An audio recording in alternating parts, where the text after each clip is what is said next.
Thank you all for coming.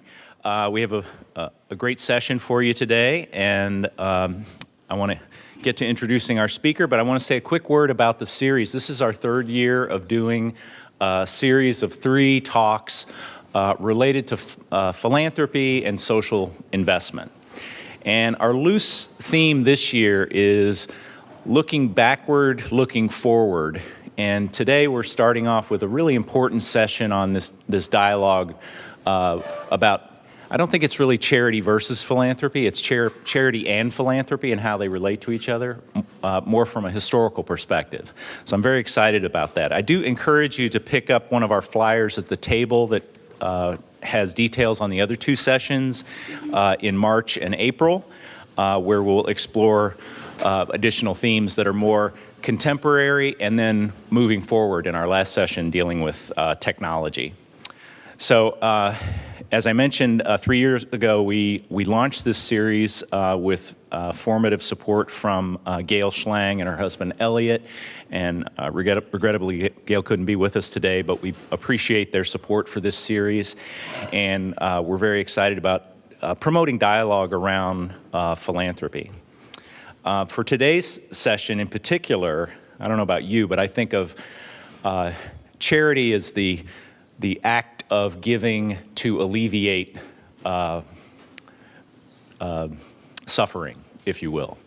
Whereas philanthropy, I think we automatically think about the work of foundations, but more broadly, the idea that philanthropy is in a way about the prevention of suffering. It's more strategic in its thinking. And I'm really looking forward to our guest helping us unpack our thinking from a historical perspective. So we had a heavy lift when we thought of this topic, because we said, who can come talk about not just the historical frame for charity and philanthropy, but also bring in the role of faith traditions in how we have come to where our contemporary understanding of these topics. Well, luckily, here on campus, we found Brian Amkraut, who I now want to introduce, and I want to thank him up front for being with us today. Brian is the founding executive director of the Laura and Alvin Siegal Lifelong Learning Program at Case Western Reserve, and he has been in that role since 2012. And prior to that, for 5 years, he served as the provost and a professor of Judaic Studies at the Siegal College here in Cleveland. He's also been a visiting professor at Oberlin and Northeastern. He is a scholar of both history and Judaic Studies, and which makes him a unique guest for us to learn from. He's very well published. He has a book that he published in 2006 called Between Home and Homeland, and I'll mispronounce it, but it's Youth Aliyah from Nazi Germany. And he's published and spoken on topics related to both European history, American history, and Judaic studies. He received his bachelor's in chemistry from Columbia, master's and PhD from NYU in European history and Judaic studies. And I'm just so pleased to welcome him. So please join me in welcoming Brian Amkraut. Thank you, Rob. Thanks so much for that wonderful introduction. I want to thank Marianne for inviting me and everyone who helped organize these sessions. It's a pleasure for me to be able to really, as I would think, give back a little bit to some of the other folks on campus. My office is, just a few feet away, but most of my job these days is really just pushing numbers around. So it's a great feeling to, to have stimulating conversation about a topic that I think, really never loses its relevance. And I encourage all of you today, though I will have formal time set aside for Q&A at the end, if really there's something that comes up that needs explanation, don't hesitate. It's an intimate group. I really do want this to be a bit of a dialogue. And just to give you a sense of how ambitious, at least I think this is, to try to give a historical overview of this subject. This is a lot that we're going to want to cover. And one of the ways that I've tried to think about this, and the question that was first posed to me in organizing the session was, well, what do we know about why people give, why people either give to charity or philanthropy? I'm not sure. I love the way Rob unpacked it because, I've never truly tried to figure out the difference that way. But is there something psychologically or anthropologically we know about humanity that can help unpack this? Perhaps. I'll talk about that a little bit. Really, my goal is to use history as a historian really as a framework to provide a lens perhaps to answer that question. So instead of doing a psychological study, can we look at the course of particularly Western history and then particularly American history to help us understand why it is that people do what they do, or some assumptions that leadership and lawmakers have as to why people do what they do. The way that I've laid this out is, again, to talk a little bit about more so-called primitive cultures, look at the biblical roots of social justice and giving, and then really just move on historically and ending up with a couple of words about the tax code and then the professionalization of philanthropy. And as I said, it's all up for grabs. Anything in between that you want to cover, that's fine with me as well. So what is it that we know, or we think we know, as to the role of giving, of helping out others in the terminology we have isn't so great in less civilized societies and primitive cultures. And this is actually very difficult to try to unpack. The anthropological work that's been done on primitive societies and the nature of giving really does not delve into the type of giving we want to talk about today, to charitable giving. And I think one of the things we come across that makes this complicated is that notions of property, notions of ownership, notions of poverty are very different. Forget about 21st century, but just in a modern Western civilization, it's a very different concept and construct than you'll have in in a less developed society. Particularly if you're looking at communities where survival is based on hunting and gathering, for example. The notion that there are people who have less and need to get helped out, I don't think that it fits the same construct that we're used to. And so we don't see evidence, at least in the studies that I've seen, of examining these primitive communities and saying, okay, there is a charitable construct that looks analogous to what we would think of charity today.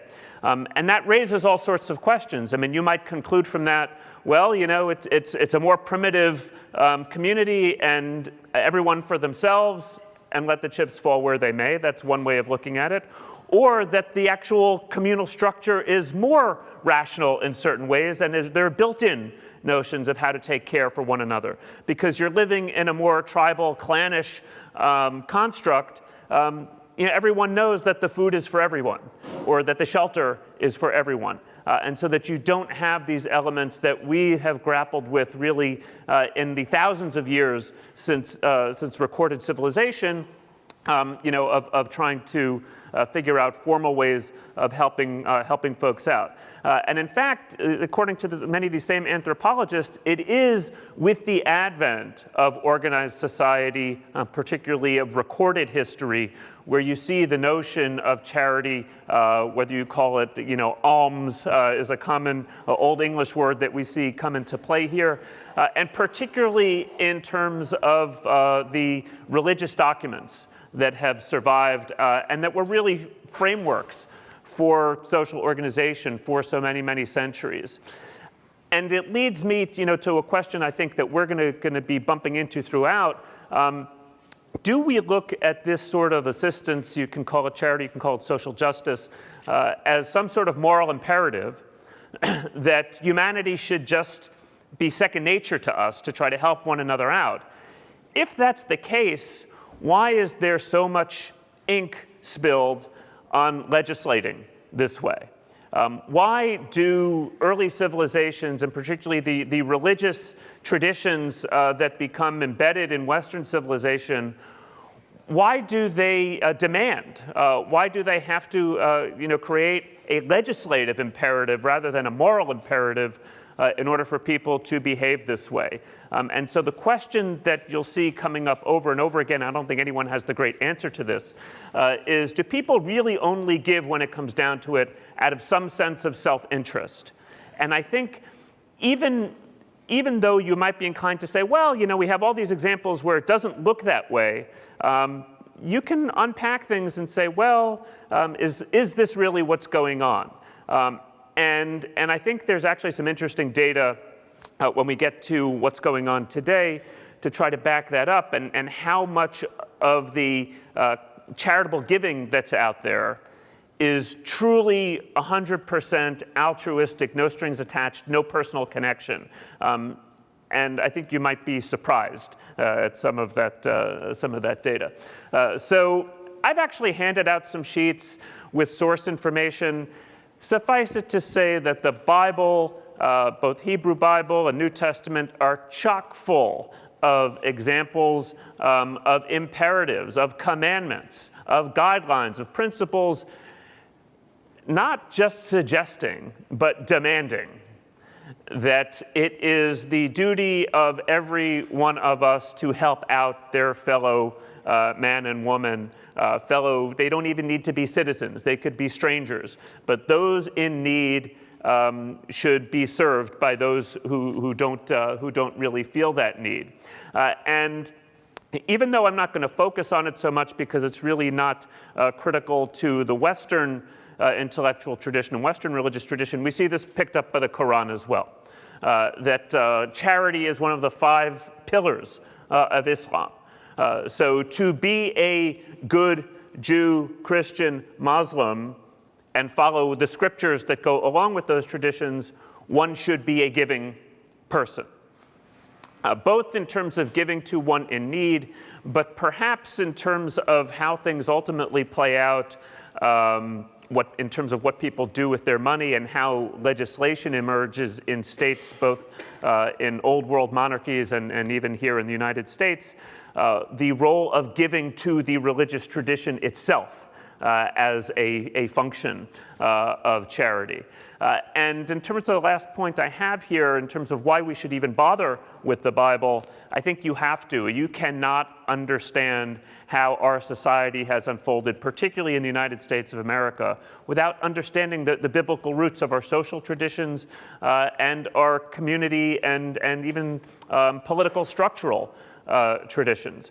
So when this new world environment starts emerging in the 17th and ramping up in the 18th centuries, they're building up on solid biblical foundations.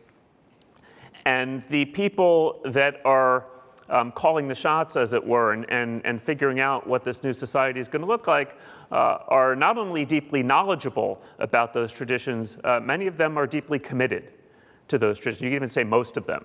And I'm not talking about the deists who helped write the Constitution, but the people in charge at the local level, right? The people calling the shots in towns and cities and nascent states are by and large believing people. So you have to understand the biblical roots of all of these things, whether it's directly serving the needs of those who have less, or in contributing to the welfare of the religious institution, whether that's for its own right to serve the faith, or so that the religious institution can thereby serve those in needs. So that's really critical. And I think it again begs the question, if you did not have this religious imperative, would people still be doing it? Particularly in terms of how it's framed, really in truth is in all of these traditions. You see this more in Rabbinic Judaism than in Biblical Judaism, but in Rabbinic Judaism, Christianity, and Islam, where's the reward for helping people out in need, right? What's it supposed to do for you? It's not that people will treat you better. It's not that you will live more comfortably. The reward is sometime down the road, right? It's in the hereafter. You will have a place in the kingdom of heaven. You will have a prominent place in the world to come. And that's part and parcel of the traditions that we're talking about. Is that self-serving in its own right? Could you make the argument effectively to the people in your congregation that this is a worthy a place for them to put their hard-earned money? And if you look at it from a religious imperative, it's even if you don't have very much, right, you're still supposed to give. Why? You could, again, take this moral perspective that it's the right thing to do and it's just and all of that, but the religious traditions themselves are saying, no, it's in your best interest.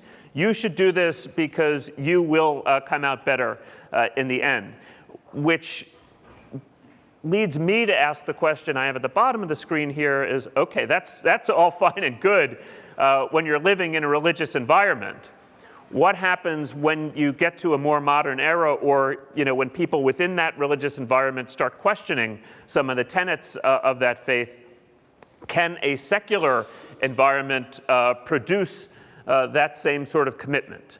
Can you make the same argument? I don't think you can make the argument that you will receive your heavenly reward, and that's why you should do it. And that creates a challenge, I think, as you move along.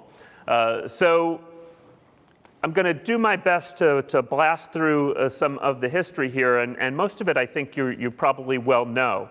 But things that are worth reminding ourselves of is when you look at colonial America, who is it that is coming and why? And what are they hoping to accomplish when they get here? And how do they perceive their responsibilities towards one another? And there's some source material that I've given you. Again, you may be familiar with the Mayflower Compact, but the short version is you have people who were looking to start a new society. Yeah, there were some religious idealists involved. By and large, especially over time, it's people who want a new start for themselves, with the exception, of course, of people who are brought against their will.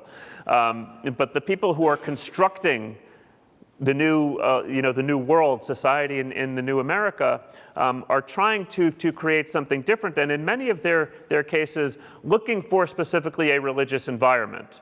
Not necessarily at first for a religiously tolerant environment, but for a religious environment that reflects their ideals. But what they're building on with respect to our question here, how you deal with those less fortunate, how you deal with those in need, are specific European traditions, right? Which emerge from this same basic notions of Christianity as they were understood at that time. So one great example of this are what are called the Elizabethan Poor Laws, obviously from England. And some of the language I've given you on your sheets here, but the Poor Laws of Elizabethan England actually talk about two different types of people who will be in need. So they're divided into two groups, the deserving poor and the undeserving poor. Part of what I think you need to understand, and again, we're going to see this change really only effectively in the 20th century. And even then, you could see this, there's still some of our political debates today still revolve around this. To what extent is it someone's own individual responsibility to make sure that they lift themselves up out of whatever unfortunate situation they find themselves in, or to be even more perhaps crass about it, that if someone's suffering, that's God's will, right? And this is all part of some divinely ordained plan. And who are we to try to mess with that, right? And the only way we mess with it is really by looking at it through these categories. That someone who suffers through no fault of their own, they're deserving of assistance, but there is a category of people whose suffering is really their own fault, and they're not necessarily deserving of our assistance. And you actually see laws being put on the books in colonial America that reflect these very same traditions. And that's not surprising, right? we shouldn't expect any radical change just because people have come to the New World. So anything that you see that we would, I think qualify, legislation in the realm of social justice and charity is going to emerge from these faith-based traditions, and you're still seeing at this early stage a very strong connection, in fact, between church and state. Right? I mean, we have very few examples. Obviously, Rhode Island is a great example, but very few examples in colonial America where you can separate the two. And so, when steps are taken, for example, you see the case of the Ursuline sisters establishing an orphanage, a home for wayward children, it's within the framework of the religious tradition. Right? These are not municipal or publicly charitable attempts without the framework of organized religion. And one of the reasons I think this is so important is it shows you when you're going to try to break out of that mold, you're going against centuries of an embedded way of doing things, and certainly the way that these models had been constructed in early America. But of course, we know that at least at the federal level, church and state are severed with the ratification of the Constitution, and then ultimately that plays out even at the municipal level as well, which now I think raises a new question for us. If religion is no longer going to be empowered by the state, and religion is the force which is working to help those in need, and in fact, I think making the case for those who have resources to support those in need, what do you do when religion loses its authority? Its total temporal authority, not necessarily its moral authority. I think that takes longer. But you no longer have the power of the state to actually adjudicate in these terms. And if you think about it in terms of the power of the state, what am I getting at? It's really the power of taxation, without even before you get to the role of the federal income tax. A church-empowered state could demand tithing, for example, as was often the case in many communities, that the state could use the power that it had at its disposal to demand that people were giving the 10% of their income, of their wealth, however that was being determined. And if you wanted to be a citizen in good standing, you had to do your part charitably. This falls apart now. Right? You could be a citizen in good standing and say, you know what, I don't have to do that. And even if the church wants me to, it can't compel me to. Now, internally within any given congregation, you have means to try to compel people. But one of the things we see happen in America is that power becomes much weaker because you've severed the power of the state from the power of the church. All this happens at a time of, at least over certainly the next 150 years, tremendous population growth, tremendous expansion, which is going to create new problems, especially if the story largely of America was, and in my mind still is, a place where people with nothing can go. Well, who's going to help out the people who come with absolutely nothing? Who takes responsibility for them? Is it viewed as some sort of civic obligation? Again, the religious model actually still works for a very long time in this with respect to this question. People would seek out congregations that they were already affiliated with before they came. If they're Catholic, find a Catholic church. If you had an appropriate denomination of Protestantism, you'd find that, and they would help you out, right? More often than not. But they didn't have to, right? What you're seeing here is it all becomes voluntary, and that's extremely important for us.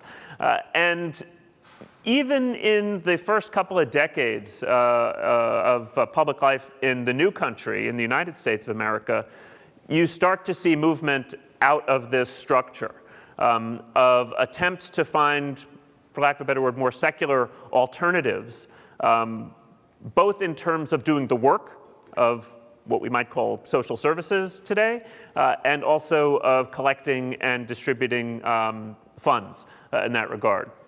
But one of the things you see early on, right, you see this down on the right-hand side of the screen down into the late 19th century, you still have this distinction, right, between those who are deserving and those who are undeserving. But a recognition, at least on the part of some people, that the structures that you have now allow people to fall through the cracks. Right? The churches are not mandated by law to help people out.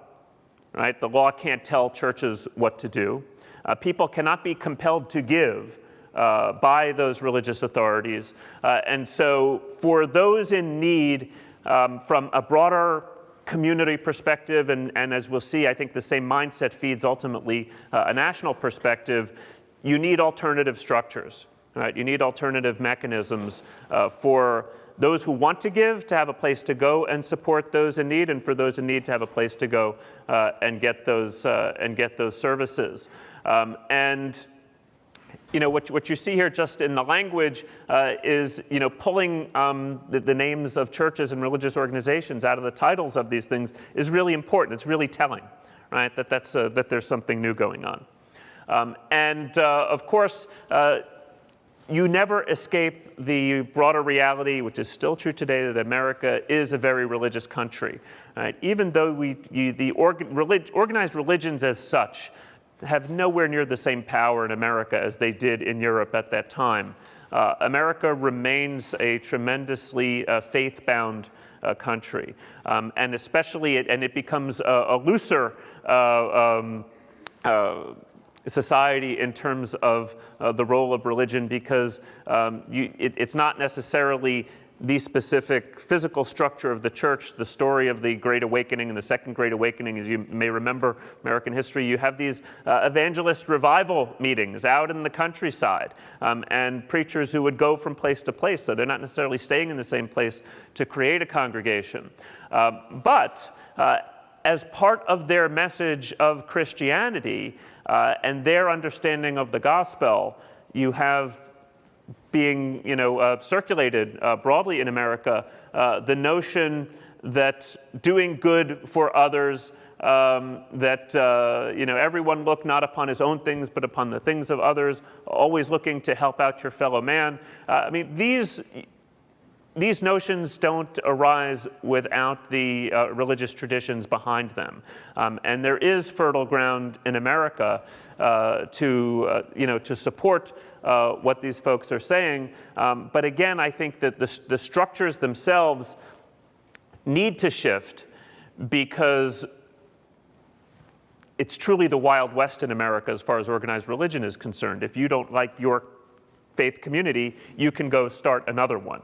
So part of the message that is being circulated by these preachers, and as we'll ultimately see by secular thinkers, is that it is a broader moral imperative. It's not just about your own congregation, not just about your own community. And all of this really is exacerbated when you get into the end of the 19th, beginning of the 20th century. There are so many powerful forces at work. Massive industrialization, all of the devastation of the Civil War and everything that comes out of that.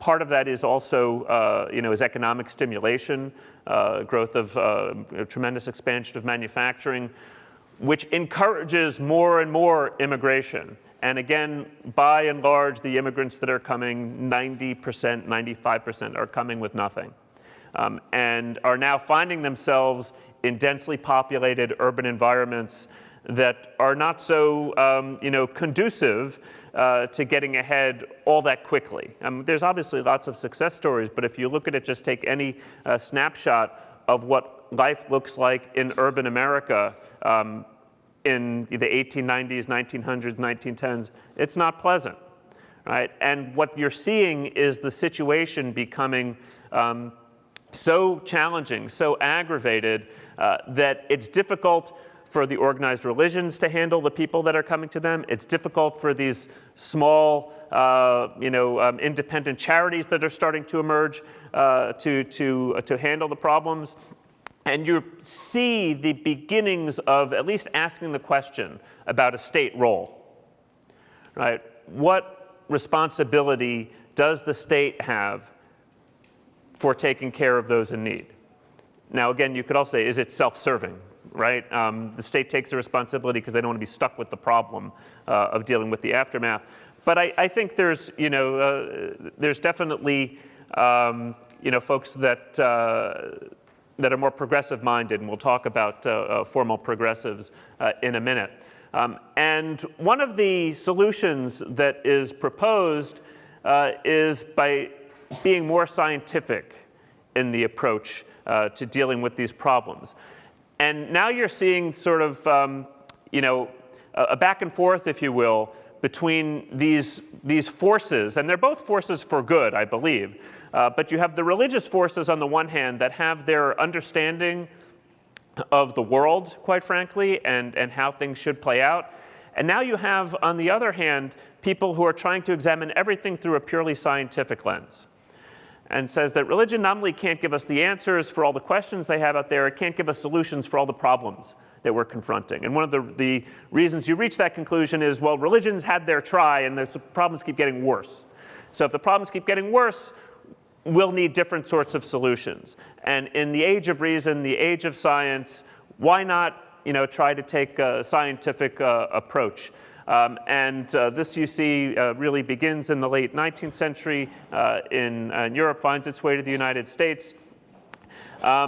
Even though the motivations for some of the people involved are quite similar and maybe even exactly the same to the religious motivations that compelled people to be involved earlier, their methodology is going to be very different. For one thing, among the scientifically organized charities, you see more often than not the total elimination of missionary activity being coupled with charitable activity. That was typically the case. If you wanted to receive help from my religious charity, there was an expectation that you would be willing to listen to the things that I have to say, and hopefully find faith in the things that I have to say. And thereby, I'm not only doing my good work by helping you out here in this world, I'm doing good work by saving your soul as well.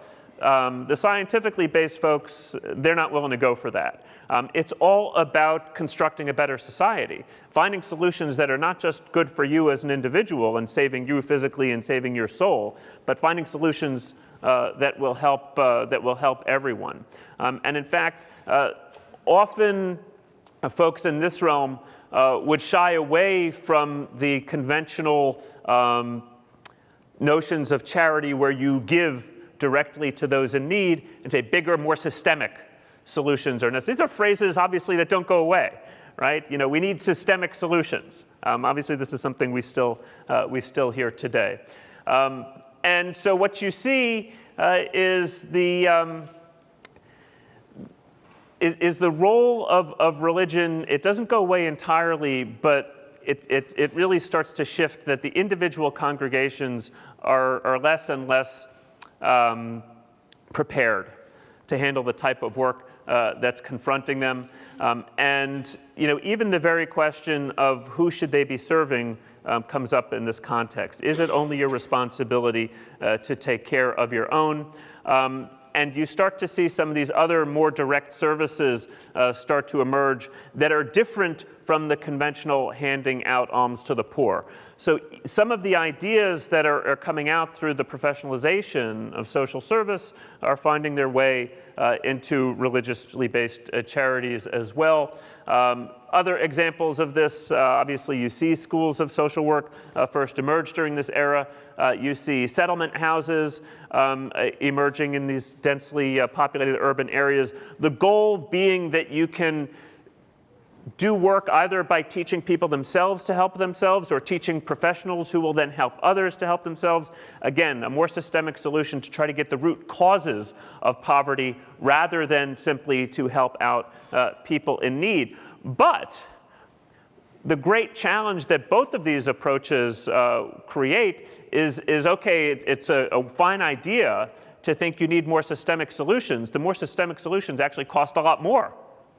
Right? So one of the reasons you created the demand for systemic solutions was the perception that you didn't have enough resources already to go around when you were just trying to help people out one-on-one.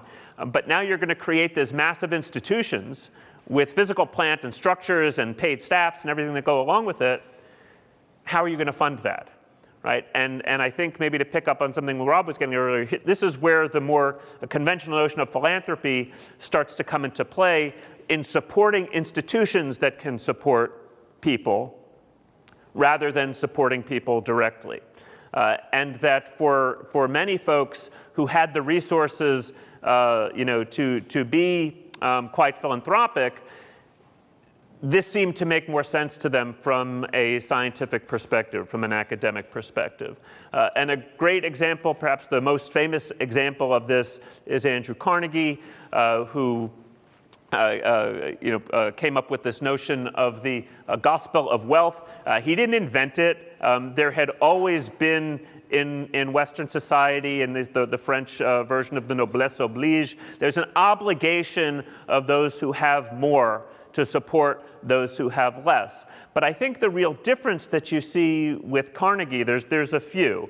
One is his notion that his wealth is really not to support himself and his family.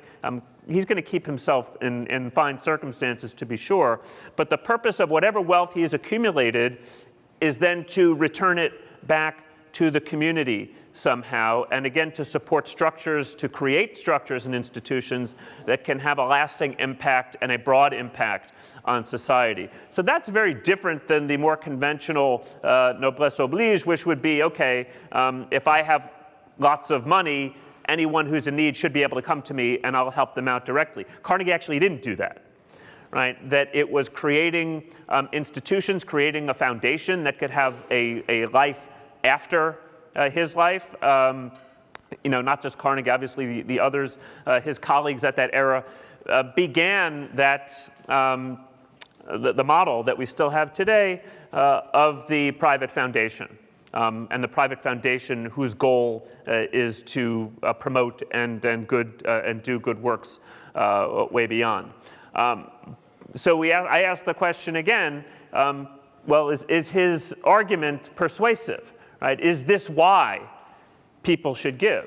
He's certainly not taking a religious imperative, right? You could read into it. I mean, I could certainly say, okay, what he's saying here, you could rip this out of the New Testament and say, Jesus would have said the same thing. And I don't think you'd be wrong. But he's not saying that Christian charity demands this. He's not saying that my faith demands this, right? By the good fortune that he had to be so successful, his role in modern society, he says, demands this. Right? So again, that's I think, an important shift. At the same time, during the same era, again, you're seeing arguments for rationalizing the systems that we have and being more broad-minded. And again, it means it's going to be very, very costly. And you have to, I think, try to dig into this argument, which still, I think, plays out today, as the institutions that you're trying to create, the solutions that you're trying to craft become so big. Is it best left in the hand of private individuals, even well-meaning ones, even those with resources like Carnegie? Carnegie's resources, as great as they were, could only go so far, right? And so you have folks like John Dewey, other progressives, who are saying that's never going to be enough, right? That it's the responsibility of the public sector at some level, municipal, state, or federal, to be taking care of these things. Now, consider the implications if they were really successful at it.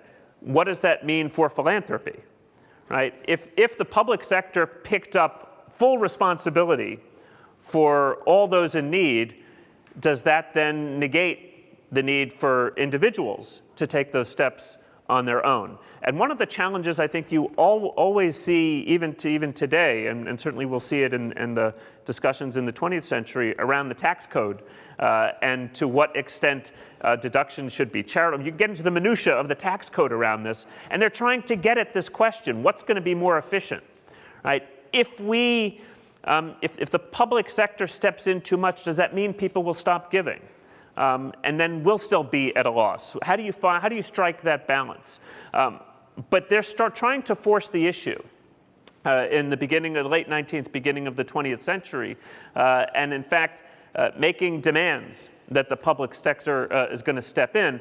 And then, again, who's going to pay for that? If the public is going to do it, then you have to have some mechanism able to support the public, right? Which, and again, keep in mind when we're talking about here, late 19th, early 20th century, the United States of America, you're challenging notions of individual liberty, right? To say that the government is going to take your resources, this is the word, redistribute them to other people. You don't have to be a full-on socialist to take elements of that and have that be uncomfortable for many Americans, particularly Americans of means, who perhaps don't mind supporting institutions and individuals in need, but they don't want to be compelled to do it. They don't want the they don't want the public sector to come in and tell them how they should function, how they should operate. But nevertheless, it starts. And I'm just talking at the federal level here. You have other examples of municipalities and states that do try to take measures of using their own tax base to support those in need. But the first example we have at the federal level, there are earlier examples of terms of making institutions exempt from taxation. But if we're talking about individuals and how the connection to individuals, it's the tax code that comes into play really as a function of two things. One is the passage of the 16th Amendment, which created an income tax and said, okay, if we're going to tax everyone, how does this come into play for people that want to be supportive of those who essentially are not being taxed because they don't have significant income. In 1917, just before the United States enters the First World War, they hadn't entered yet, they authorize a tax deduction for charitable giving. And it's low, right? I mean, these are not at the rates that we would see them today. The instigation for this deduction, this loophole, if you will, was probably not what you would think. Right? The main lobbying behind this loophole was universities. Universities that were dependent on charitable contributions were concerned that this new income tax would put a burden on their major donors, so much so that they would be reluctant to give as much as they usually did. And so Congress includes in the 1917 Act a deduction, the opportunity to take some off of your income tax. And the question is posed then and keeps being posed down to today. Does this deduction really make a difference? Right? Is the deduction an incentive to get people to give? It is an incentive to prevent people from stop giving? Does it make any difference whatsoever?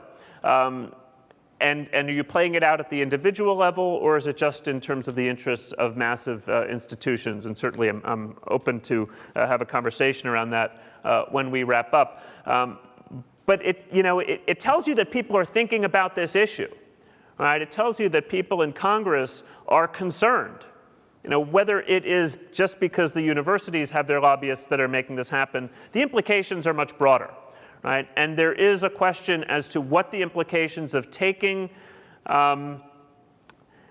resources away from the people that have them, what the implications of that will be for distributing those resources to the people in need, right? So if the government sees itself in the role as the redistributor in chief, and this is part of the way that it's being framed, what does that mean for the institutions that used to be doing that work, right? Is that it's sort of zero-sum game, that there's only a fixed amount of disposable income and assets that are out there for people to give, and either they're giving them to the government or they're giving them to people that need it, but they won't be able to do both, right? And that's still a debate that I think goes on today. Another way that you're seeing this, being framed is a debate between, freedom and equality. The progressives are asking for a more just system, right? That the public sector must take care of those in need. The freedom contingent, if you will, says that's not the American way. And in fact, the Supreme Court, really until the New Deal, and then even during the New Deal, continues to knock down much of this progressive legislation because they said the Constitution doesn't permit it, right? The federal government does not have the authority to make these choices and basically to take your assets and give them to someone else. They're willing, to create, to allow for the income tax, but they weren't going to allow the federal government to then determine how those taxes, how those resources should be redistributed among peoples. Right? If you're raising money for the federal government's operation, that's one thing, and that would include the military, for example. The Supreme Court doesn't have a problem with that.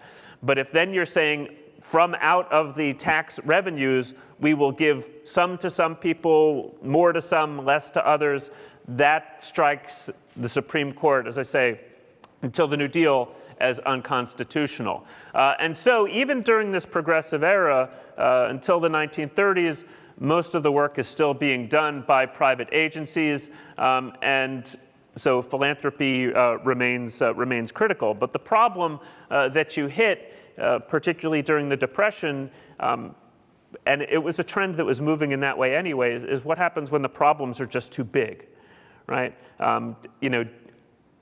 Is there any way that the private organizations, that the private philanthropies can handle the scale of need that's created by the crash in 1929? And really, I think you see two models of approaching this. And the federated system emerges way before the crash. But again, it was a notion that problems are getting too difficult for individual charities. So one approach is for charities to conglomerate, essentially, and to federate. And the United Way is obviously the best known example of federated giving. There's a logic behind this, that you can share overhead, you can save costs, it's more convenient for people, and you can then also have a larger voice, right? Because you're not hundreds of little independent entities trying to work out there, whether it's lobbying Congress or reaching out to large donors. You can have a more scientifically organized structure. The other model you see of this are community chests, right, which is essentially another word for federated giving. Just if you look at the growth there between 1919 and 1929, of course, 29 is when the crash hits and the need is greater. And it just shows you that there's an attempt to be more rational in the scientific sense and professional in this work. But even there, most observers at the time recognized that there was not enough coming in on a voluntary basis, right? That these federated charities, even as they could be more effective, and the overall sums that were being raised on a philanthropic basis were larger than they had been when you had independent charities, the scale of the problem is just too great. And we don't need to go into the details of the Great Depression.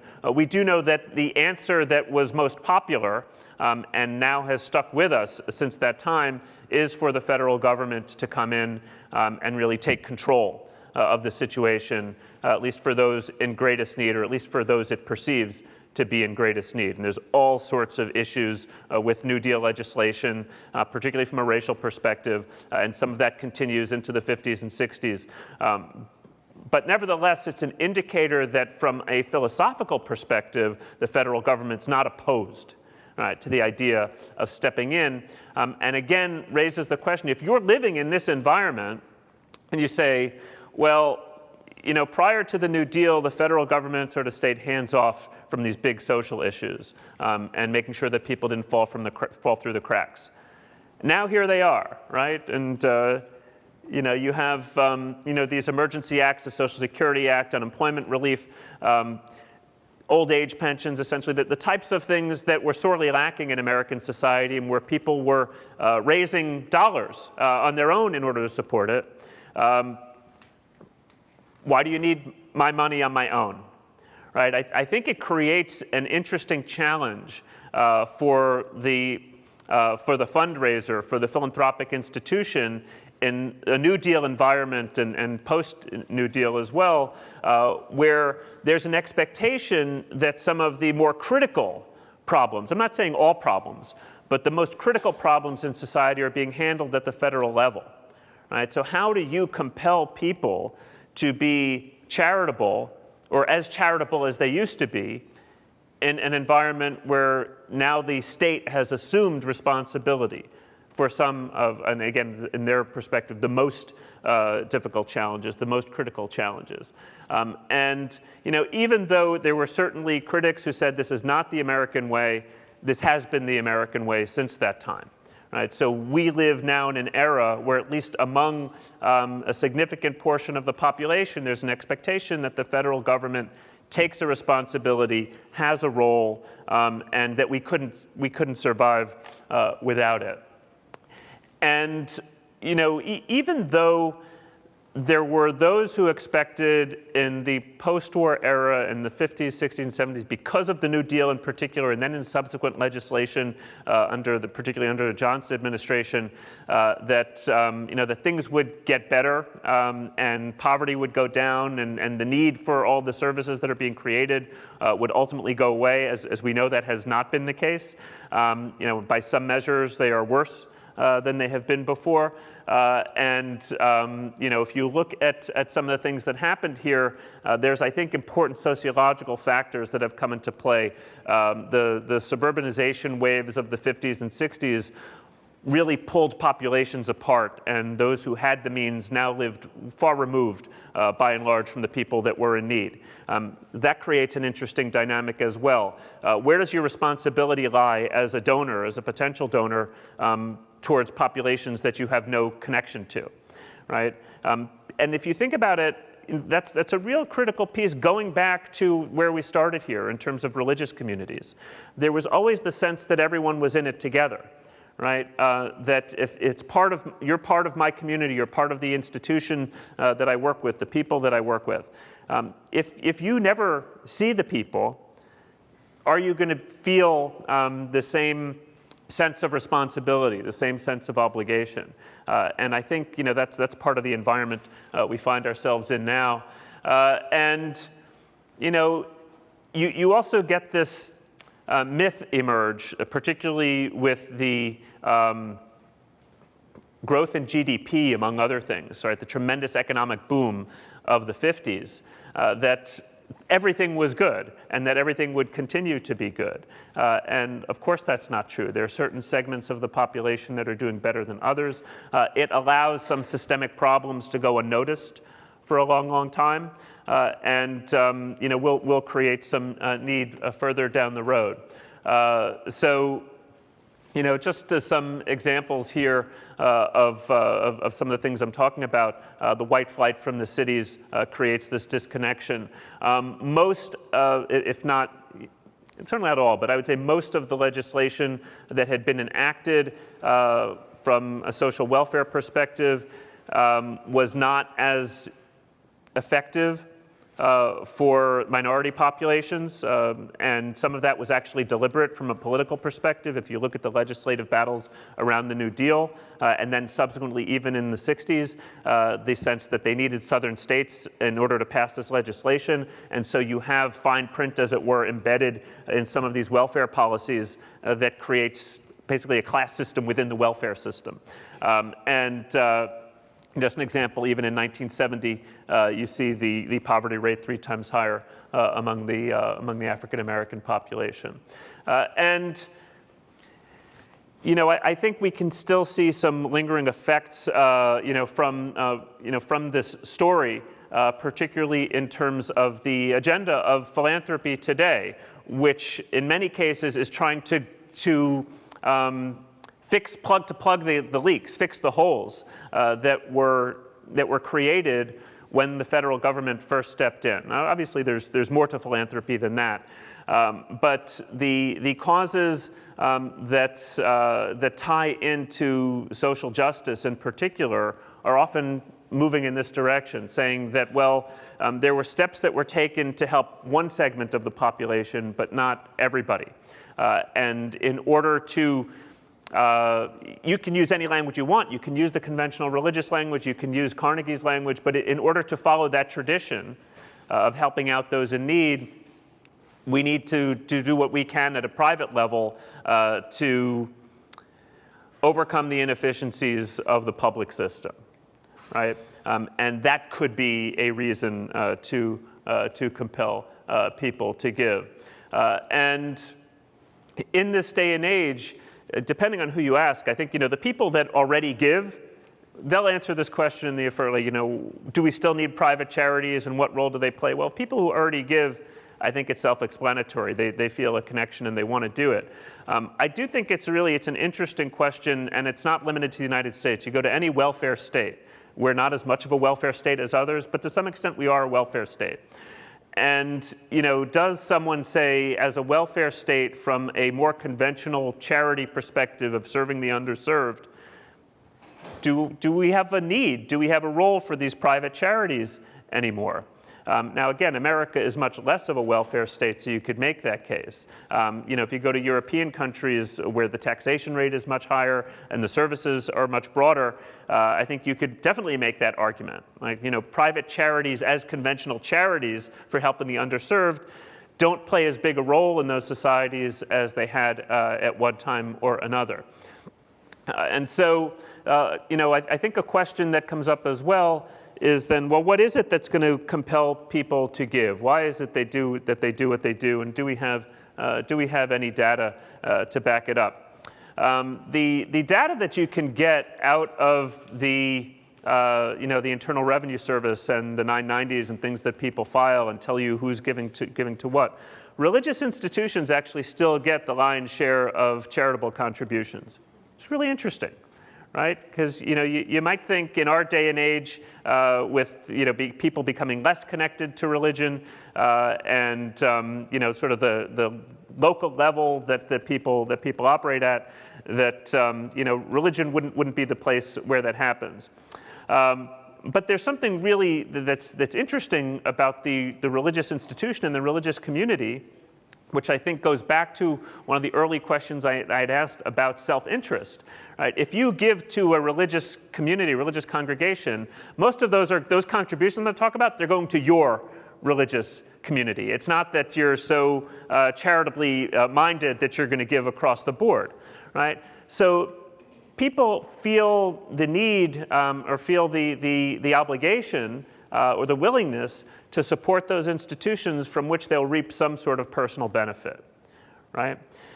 And it actually challenges the notion of the tax code, right? Because the tax code theoretically is supposed to be contributions, charitable contributions are supposed to be those from which you don't reap any sort of personal benefit, right?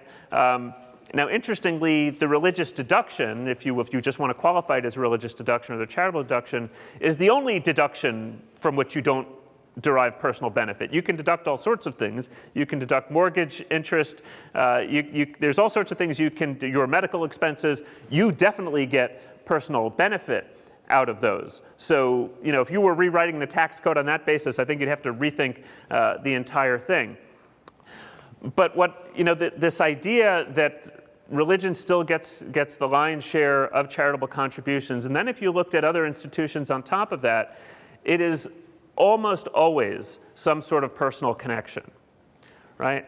So, sort of pulling this all back to where we started, especially in terms of religious obligation, in my mind, I don't think we've ever really hit the spirit behind the religious obligation, behind the religious commandment, which is to give with no expectation, at least in this world, right? With no expectation that you'll reap any sort of personal benefit.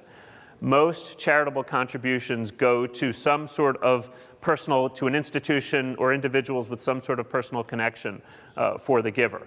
Right? So the why it is that people give, and it's one of the reasons I think you have to ask these questions about the tax deduction. There's no evidence that it's the tax deduction alone that's compelling people to give. If anything, it's a benefit to the people in the higher tax brackets, much more so because they get to itemize their deductions, and people who take a standard deduction really don't get the benefit of it. But you have to ask, if you took it away, does that mean people would stop giving? The people who can afford to make that charitable contribution, for the most part, they're giving those dollars out of resources that are otherwise disposable, right? So there is actually, when some of these debates happen in Congress, you can look up the discussions, and they ask these questions, right? If we change the law, is it going to make a difference? The most common way of looking at it is, at least for most of the givers who are itemizing, right? I'm not talking about people who can't itemize, who are at the lower end of the income brackets.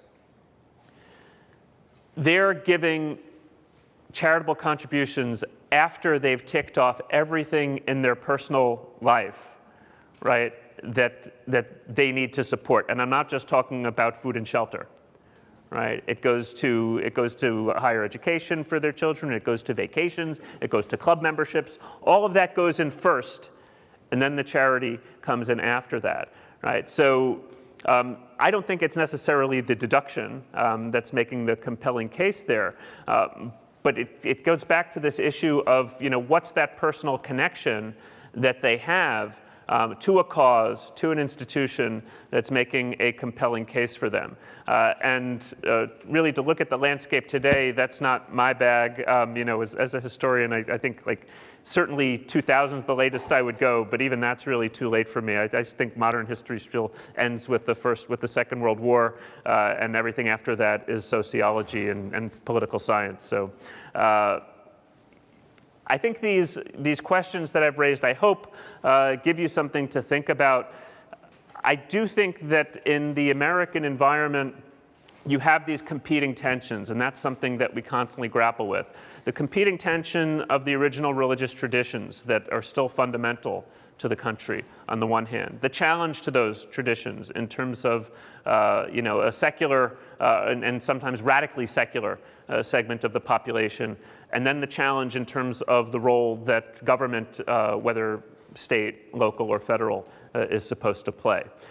And we don't have answers to those. I think these are tensions that continually play out, and that's part of our story here. I hope this gave you something to think about. I'm happy to have some conversation, take some questions, and wherever you want to start. Thanks all for listening. Thank you, Brian. I don't know about you, but my head's exploding a little bit. But I think I love what you said about, you're only comfortable up to 2000's pretty late. Yeah. But I think you've given us a lot that informs our thinking about kind of our current dialogue, but may have filled in some blanks for us about how we understand our own past in the sector. So luckily, we have a good chunk of time for some questions. I'm going to hand off the microphone to those that would like to ask Brian something. Thank you so much. One of the things that's buzzing in my head is this notion of deserving and undeserving. It seems like the undeserving category really doesn't include people who were considered undeserving. And I would think that has to do with Black and brown people in this country. So who's deserving? I mean, were the slaves or people who were indigenous to the country, were they considered deserving? And I think about that as I link this to your conversation about so let's skip over a lot. Even these tensions in terms of the religious obligation, you're talking about the data, and how still in America, because we are such a racialized environment, that the giving goes to those environments in which we find ourselves, in terms of religious affiliation, and that how there are groups of people who are leaving some of those traditional, and they're giving to other types of organizations that people are grouping in based on, being segregated within a society. I think that whatever Friday, Saturday, or Sunday, whatever your religious Sabbath is, it's probably the most, divided time in America. So I'm just trying to find out, I'm just trying to think about those linkages that may have led us to the need for civil rights, the need for, you know, what we see this religious obligation playing out in a very segregated way for a very racialized country. So I'm glad you asked that. There's two things I want to hit. I'll start at the end in terms of the fragmentation of religion and the growing non-affiliation that we have in this country. Like, this is a really critical question from a broader, philanthropic, a framework. If it's true, let me just throw the figure out that it's about 60% of giving goes to religious institutions today, probably around there somewhere. But if it's also true that we're now at a point of, really radical shift in terms of non-affiliation and disaffiliation. For a long time, America was the outlier in Western countries in terms of religious affiliation. If you look at Western Europe, like their religious affiliation went by the wayside long ago in terms of active participation. We're now starting to look more like that, right? And what's that going to mean if the church as an institution becomes less attractive to people, which also means the church as an institution where people can find services and where people can support those services becomes less viable. I think the implications are enormous, and we're only at the beginning of that process. So I think that's a really important question. Your other question in terms of minority populations, particularly the population that was enslaved when brought to America, there's a function that I didn't mention when I was talking about the studies of primitive societies, but you also see this in Western civilization again, is the notion that there are certain segments of the population where they should be cared for, but it's by caring for that population, they then have an obligation back to those who are providing for them. And I think in the minds, and believe me, I don't think anyone can justify this anymore, but if you think of the mindset of much of America, North and South, the notion that the slave had services provided for them, that the slave was clothed and fed and had a roof over their heads, and in exchange, right, the owner in this case reaped the services, and not only the services, but there was a loyalty expected, right, of sorts. That's actually harkens back to a feudal model in European society where in exchange for protection, right, this was not altruistic, right? We don't give you protection and make sure you have food because I'm concerned about your welfare. But that's the type of relationship I think that was envisioned. So they weren't viewed at the time as poor, right, or the undeserving poor in the way that other segments of society might be. But what happens with the end of slavery is then this emerges, and people ask the question, is this a population that should be cared for, and where do they fit in these categories in terms of undeserving or deserving? And based on the formula that they had inherited really from this Elizabethan model is, well, if you're on your own and you're a free individual, you're a free person, and you can't take care of yourself, that's your fault. That's your problem. And I think everything has built on that. And obviously we know now, and people knew then, but no, I think people would admit it, that that's clearly not the case, right? But you have an entire segment of society sort of thrown into the category of the undeserving poor because of the way that things played out here in America, which you don't really have in other places. So it's, we're still seeing the fallout from it, obviously. It's a great point. Thank you. This is sort of double-pronged. Based, first of all, on the way the stock market has gone totally bonkers in the last few years, and also with the tax code, a new one where the very wealthy are going to pay so much less. Do you think, what kind of effect do you think that's going to have? Nobody knows, of course, but theoretically, and people made this argument, theoretically, reducing the tax burden on the very wealthy will increase philanthropy because you're dealing with disposable funds, right? So if you're talking about people, at the very high end of the bracket where they were not, this was not money they needed to live on anyway. and you say, instead of paying 38% of your income, forget about assets, just income, to the federal government, and the corporate issue comes in as well, we're going to reduce that, whether it's to 25 or 20, whatever the figure is.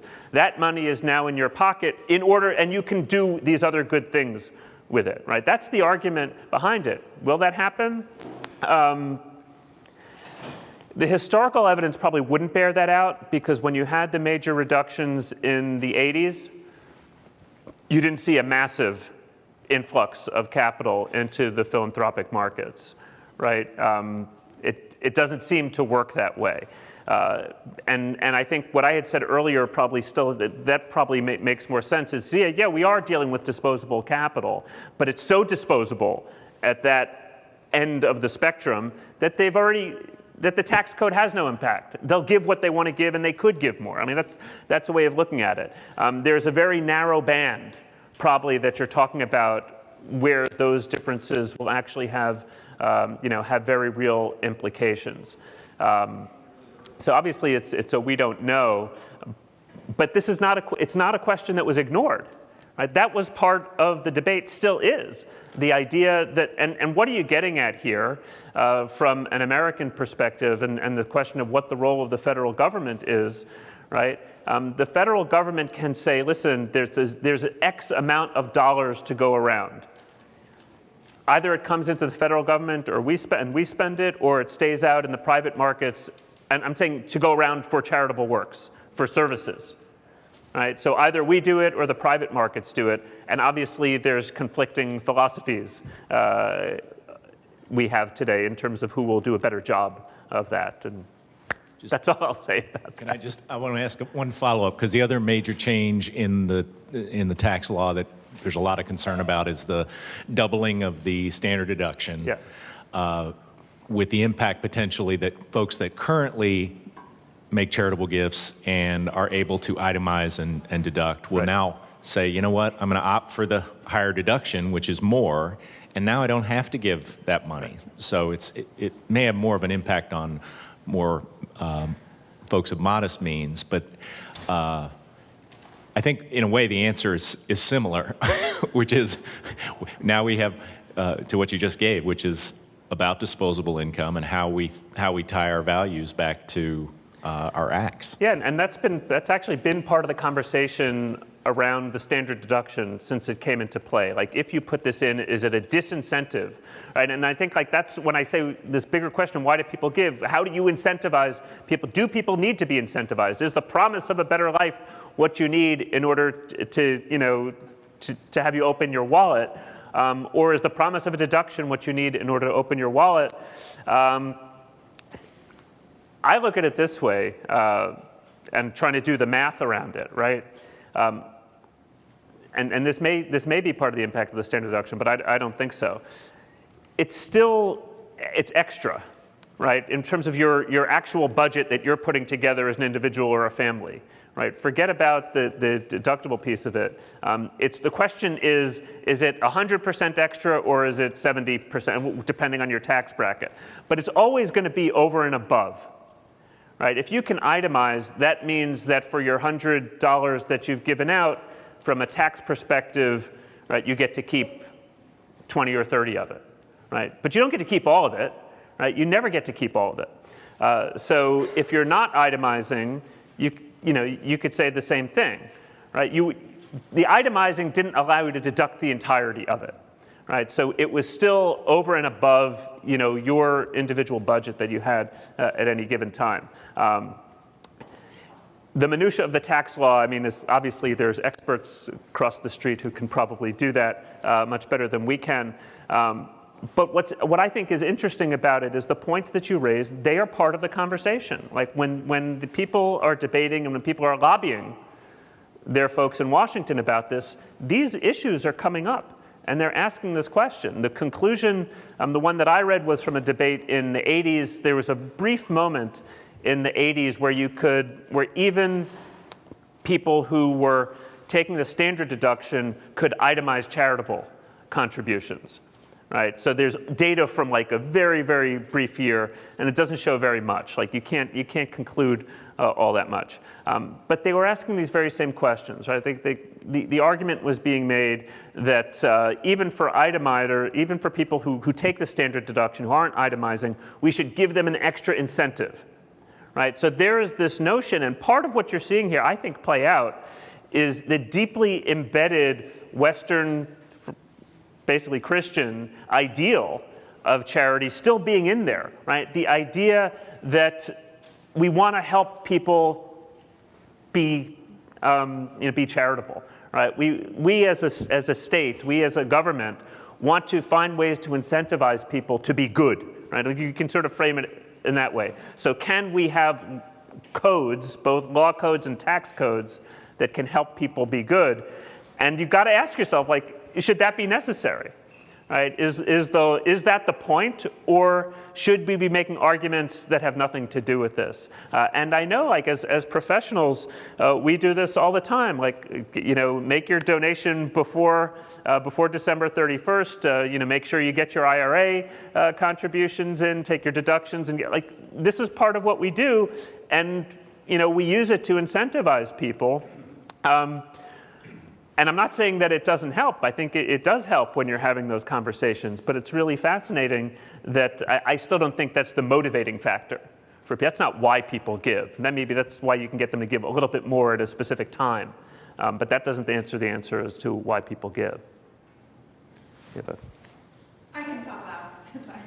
I think following on the various questions and again your last comments, part of the issue with removing the government's role in managing that philanthropy is now it's disproportionately placed in the hands of a very specific part of the American population, which historically has not really made philanthropic judgments in a way that demonstrates parity across the different populations, which you touched upon in your talk.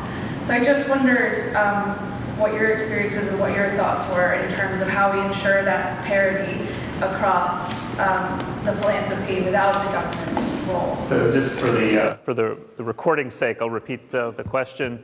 That by government stepping out of these roles, we hand it back to the general population, which historically has not been equitable in terms of how it handles distributing goods and services out to those in need.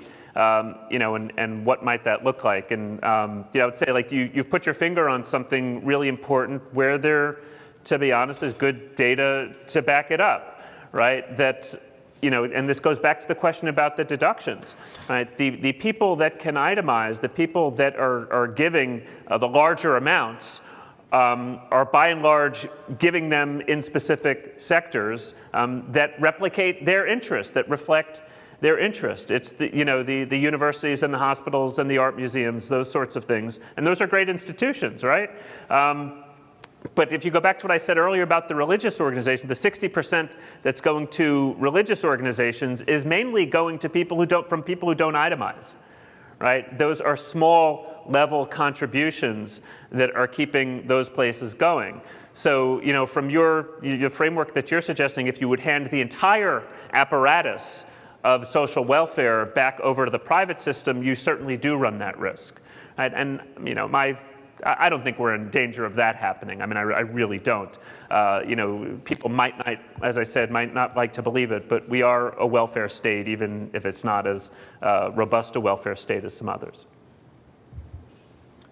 And you use the phrase social justice in your talk. So I'm kind of curious what you mean when you use that phrase.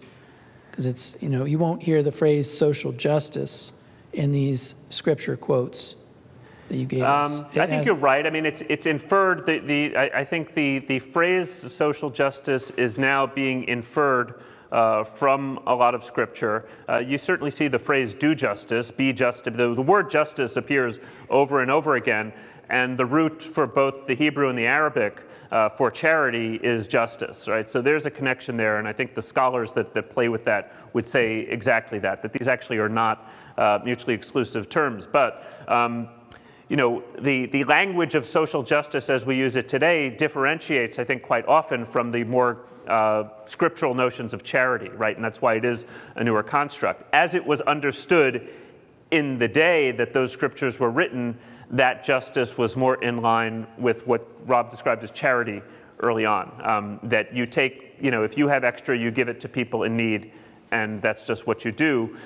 Whereas there's been an extrapolation in contemporary society to say, well, you got to do more than that, and that the intentionality, the intentions of those who wrote those scriptures when they talked about justice ultimately was a broader social justice, that you should be righteous broadly, and that you should make the world a better place broadly, and that you can talk about systemic change within the framework of a broader social justice apparatus, which you do see among the progressives, for example. Right? At the end of the 19th, beginning of the 20th century, they talk about social justice. They talk about making society better, not personal justice.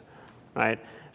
But I think many of them were deeply religious people, and they pulled it straight out of their understanding of Scripture and said, if we are going to be faithful to our own tradition, we can't just talk about meeting the needs of individual poor. We need to fix society as a whole, and that's where you get social justice in my mind. If I can, another question. So in the realm of the work we do here in social work, a big realm is mental health, which in my reading of the gospel was sometimes construed as people who are mentally ill are kind of, possessed by the devil. And when the one story we have where Jesus cured somebody who was mentally ill, what he did was he drove the devil out of that person. Yeah.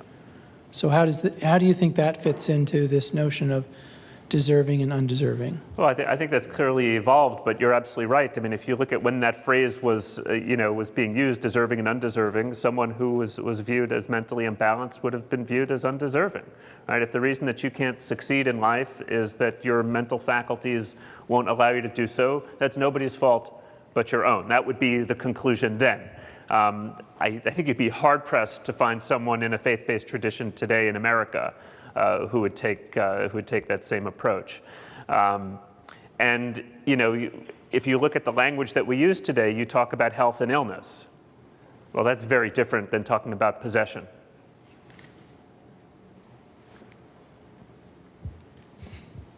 I'll take the last question. In a lot of communities across the country, including Cuyahoga County, the people have voted to adopt levies of different types to support services, both public and the funding of private services. Yeah. I just wonder, as you think back over these periods that you've talked about, when did we start to see that as a tactic, and is it in any way correlated both to religious traditions in certain communities, and also, I suppose, to a sense of civic beliefs that are more secular in nature? So one would say that. In fact, as in prep for this, I came across an excerpt from de Tocqueville's Democracy in America, who says this is a very American thing for people to create these independent societies, right? Societies for doing this, societies for doing that, independent organizations, and Americans do it well, and sort of Europeans don't. And I think you wouldn't have seen that before we had our Constitution, right? The severing of church and state sort of, I think, demanded that sort of behavior. And not that you couldn't have seen independent activity and rugged individualism and that sort of thing as well, but you had structures in place. Municipalities and religious institutions were one and the same. And when that went away, I think it created the opportunity for these new structures to come in place. And the example that you gave, I thought is a good one, still happens all the time. And that's as old as America, with the tradition of the town hall. And local legislation, even when you couldn't have church and state being the same thing. Honestly, most communities in early America, they were monolithic in terms of their religious outlook. You couldn't socially survive if you weren't part of that community. So the town could legislate basically according to religious, not actual religious law, but according to religious tradition as they understood it. But particularly in cities where that's not the case, that's where you see this arise, and you have to legislate outside the realm of the religious tradition as it emerged up until that time. And even though the federal government didn't get involved effectively until the New Deal, you have many examples of local governments who are willing to tax their own population in order to alleviate the problems of their individual community. I think the challenge comes when the problems start to be too big, or when communities start to bleed into one another, and the question of where your obligation lies, is it the civic good broadly, or is it where my town line ends? And just to throw into contemporary issues, look at the whole issues and questions in Northeast Ohio around regionalism, and could you get communities to combine with one another? This one doesn't want the tax burden that the other one has. They don't want to take care of the people. They don't want to share their resources, right? Because they've drawn these lines. So even though they're willing to levy, they're levying for their community and saying, here's where that line ends, and here's where mine begins. That's my short answer for that. I think we're out of time. Thank you all, and please thank our speaker. Please come back next month, March 22nd. We'll be in this very same space for our next session in the series. Thank you. Thank you, everyone. It was fun.